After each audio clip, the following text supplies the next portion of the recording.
Hi, my name is Diana Britton with wealthmanagement.com.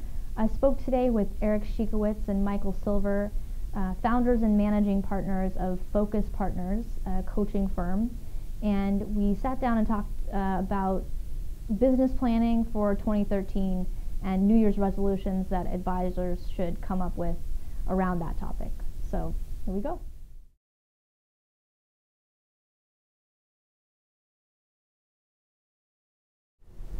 Yeah, one thing that we think is very important is everyday advisors are sitting with clients and prospects and saying, where are you now, where do you want to be, how are you going to get there? But advisors aren't doing that for themselves. It's critical to take a step back and look at what just happened this year. You know, what were your successes, what could have gone better? And obviously it's good to pat yourself on the back a little bit and say, wow, I did a great job with that. Right, and I think it's interesting because in 2012 there are a lot of things that occurred, and advisors in a lot of cases may have been derailed. You know, obviously the economy, playing very big. It's an election year, number two. So I think advisors put their plans together, and I think a lot of advisors may have taken those plans and maybe put it on the sidelines a little bit. And they need to take a step back and say, okay, well, what didn't I accomplish this year that I wanted to? Kind of dust the plan off. Yeah, but they have to be honest with themselves also. Absolutely. They have to admit certain things they may not want to. Right. If they're not going to be honest about it, then why even bother looking at it? Right. So, being able to take that step back and say, okay, what did I want to accomplish this year? And what didn't I accomplish and why?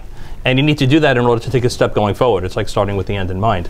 And it's great if they hit their goals from a numbers perspective. Maybe they brought in the amount of assets they wanted to bring in, or they hit their revenue numbers. Right. But that's all well and good. But they need to really take a look and say, okay, here's what I wanted to do this year. I wanted to do seminars this year. I wanted to maybe do some cold calling. I wanted to do some intimate events. And here are the things I did do, and here are the things I didn't do, and why didn't I do those things? Was it because I got overwhelmed? Was there too much paperwork and infrastructure that I had to deal with? Did I get bogged down in operational issues? All those different things. They really need to take a step back, look, and see why didn't we accomplish what we needed to. Right, and once you've done that analysis, the advisors, it gives them a real spot to springboard from to start with it for the next year by taking things they wanted to do but didn't do and can put into their new plan for the year to come. That's right, you got to look back to look forward, right? Right, exactly.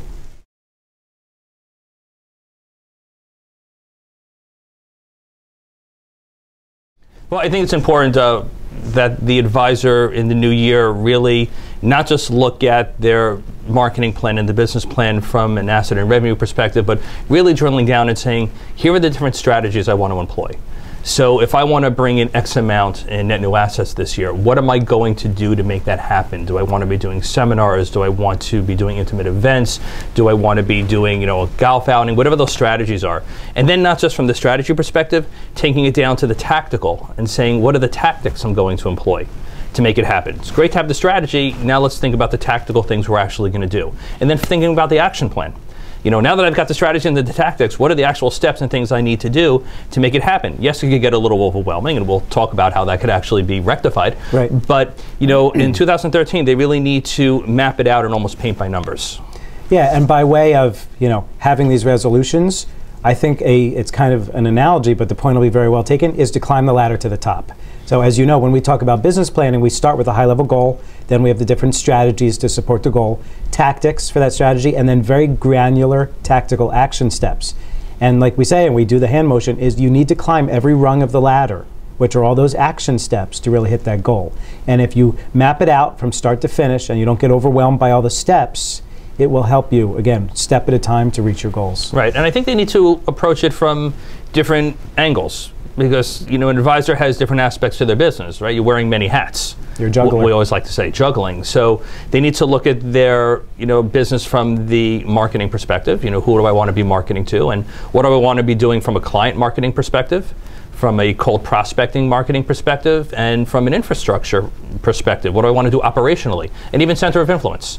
What sort of networking do I want to be doing? Do I want to be doing that?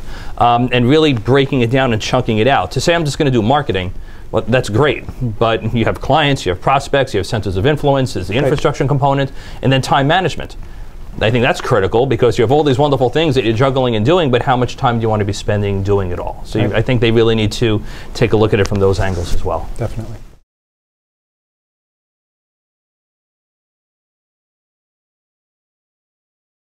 Right. Well, the first thing we always see in this situation is people have written a good, robust business plan, and some of them are like an annual report. They're thick, they're glossy, they have a cover. Right. Others might be on a napkin, and some great businesses, as you know, have started on a napkin. But the point is, once that plan is done, they can't get overwhelmed. We tell them, don't just file it away. It's not a doorstop, it's not a paperweight. It's something to be used. It's a living, breathing, ongoing document that needs to be broken down into pieces. Look out the planning you've done for a year, and now shrink it down into 30, 60, and 90-day cycles. Exactly right. And automate it. If you take the different due dates that help you support one goal or one initiative and put it in your CRM system or whatever contact manager you're using and have alerts or tasks or reminders, again, nothing falls through the cracks. You won't skip a beat. Right, and you hit the nail on the head. You have these wonderful goals and strategies and action plans, all the different things you want to be doing with your clients and your prospects, and the new processes you want to put in place. And it can get overwhelming, but like I said, if you chunk it out and you realize that not everything has to be done in a day, and there are 12 months to the year and 4 weeks average per month, right, you can start to chunk it out to say, what do I want to do in these next 30 days? Okay. And you could break it out even by project. It becomes fun. So if you're looking to do seminars, for example, think about all the different things you need to do to get the seminar off the ground. You need to get your presentation, compliance approval, invitations, the venue, who you're going to invite, and you could literally map that out. Step by step. Step by step on a spreadsheet, and assign responsibility and due dates, and then it becomes almost like a game. How many boxes can I check off? But you just hit a key point. Advisors get overwhelmed when they look at everything they need to do. Even though they put in the time and wrote a great plan, they don't need to do everything themselves. Right. A lot of advisors are in teams these days, and that's a big trend. That means there are other people to leverage to help you execute upon whatever you're trying to do. Absolutely. It's doing the right things at the right time with the right people and making sure the right people are doing the right things. Thanks again to Focus Partners for coming in today. Stay tuned, and for more, go to wealthmanagement.com.